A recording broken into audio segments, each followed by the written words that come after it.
Hello my friends, my name is Joshua Michael. Welcome to jmtruth.com. This is my philosophy series. This is Philosophy 100. What is philosophy? Some of you may ask, Joshua Michael, why are you dressed in Victorian garb? Well, that's part of my philosophy for these video courses. I will explain at the end of the video. Let's get started with a quote, shall we? You've all heard it said, you cannot have peace without war. But I tell you the truth today, war and peace will always be opposed to one another. If you have war, you can never find peace.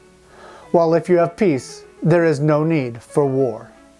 That's my own quote, by the way. So let's take a look at philosophy. Let's look at the definition first of philosophy. What is philosophy? Philosophy, or philosophia.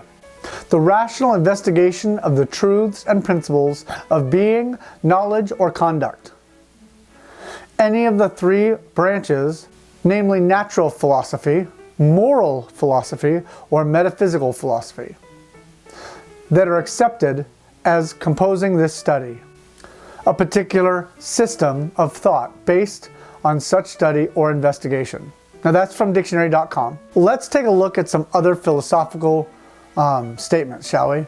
What is philosophy? At its simplest, philosophy, or the Greek philosophia, meaning the love of wisdom, is the study of knowledge or thinking about thinking.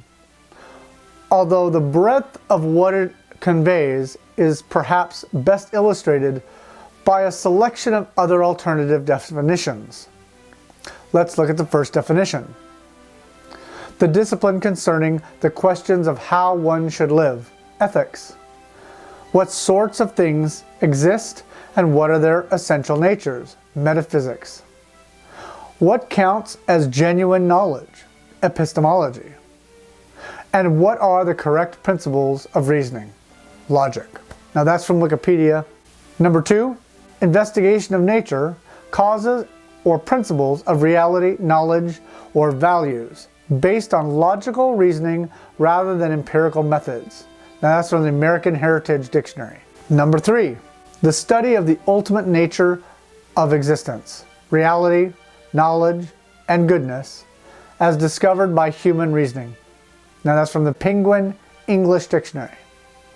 The rational investigation of questions about existence and knowledge and ethics. That's from WorldNet. The search for knowledge and truth, especially about the nature of man and his behavior and beliefs. That's from Kernan English Multilingual Dictionary. And number 6, the rational and critical inquiry into basic principles. That's from Microsoft Encarta Encyclopedia. Number 7, the study of the most general and abstract features of the world and categories of which we think, mind, matter, reason, proof, truth, etc. That's from the Oxford Dictionary of Philosophy. And number 8, carefully thought about the fundamental nature of the world, the grounds for human knowledge, and the evaluation of human conduct. That's the philosophy pages. And used originally by the ancient Greeks, the term philosophy meant the pursuit of knowledge for its own sake, and comprised all areas of speculative thought, including the arts, sciences, and religion.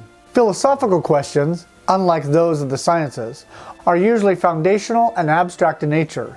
Philosophy is done primarily through reflection and does not tend to rely on experiment, although the methods used to study it may be analogous to those used in the study of the natural sciences, meaning they may go hand in hand.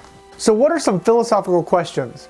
These are the starting questions I will be discussing in my philosophy series. Now the numbers may change a little bit as I am recording. I may decide to move them around as they make more sense to try to put them all in numerical order, okay? But let's start with Philosophy 100. What is philosophy? Then you have Philosophy 101. What is ethics? Because that's the basis of philosophy. Philosophy 102 is science and debate. 103 is belief, the same as truth. 104, what is compartmentalization? 105, why would anyone lie about the shape of the earth? 106, is it possible for NASA to have fooled the masses? 107, what is the purpose of government? 108, can we have peace without war? 109, is there really a space station? Now again, some of these I've just pulled out of the topic because I myself am a flat earther and I have these philosophical questions I want to address alongside my science classes. So that's kind of why they go hand in hand with some of these other issues that you see all over the internet right now, okay? Can we have peace without war? 109, is there really a space station up there? 110, why flat earth is not a conspiracy? 111, is the Coriolis effect even real? And 112, is religion a form of control? Now my way of defining philosophy is a reasoning and a search for knowledge and wisdom outside the scientific means, based in the realm of theoretical logic and ethics. Some philosophy may have a foundation from science, which is what has established the philosophy in the first place. On the other hand, some philosophy may have no basis in science, but conjured completely in one's imagination. The latter type of philosophy would be similar to the non-logical and unproven pseudosciences of the age. That is to say, a philosophy that is non-logical and unethical. What happens when both logic and ethics are missing from our thought process? Let that sink in for a minute. Now I promised to share with you why I've chosen to dress in Victorian garb. I've come to the understanding there was a time in our not so distant past where societies may have lived at peace with one another. I've also concluded this was during what we would have called the Victorian era or Golden Age. So this is my nod to that society. The more research I do on these ancient civilizations, the more I discover history that appears to have been hidden from us. We may be faced with a situation where most of the taught history may not be what we were taught at all. Let me give you some examples. There are ancient brick buildings all over the world that were clearly designed by one civilization and it wasn't ours according to our alleged history. There's evidence that many of these civilizations had free energy, and that free energy and technology was oppressed and suppressed from us. There is apparent evidence that there may have been a cataclysmic event that buried many civilizations in a mud flood 200 to 500 years ago. There's evidence that history has not only been tampered with, but some parts have been completely rewritten.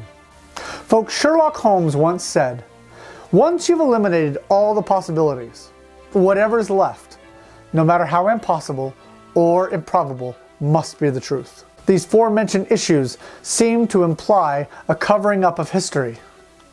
If that is the case, then it is also an ethical issue, as someone has been hiding our history from us. All you have to do is dig a little to see that much of what we are told about history and other subjects don't seem to match the narrative. Without logic and ethics, my friends, we can have neither sound science or philosophy. I will leave you with that lingering thought. That having been said, I hope you've enjoyed this video, the introduction to philosophy. I look forward to seeing you again, my friends. Please like our videos and share them on social media. If you have a philosophical question you'd like me to address, feel free to email me at jmtruth01@gmail.com. Remember, it is written, for you shall know the truth, and the truth will set you free. But first, you must know it.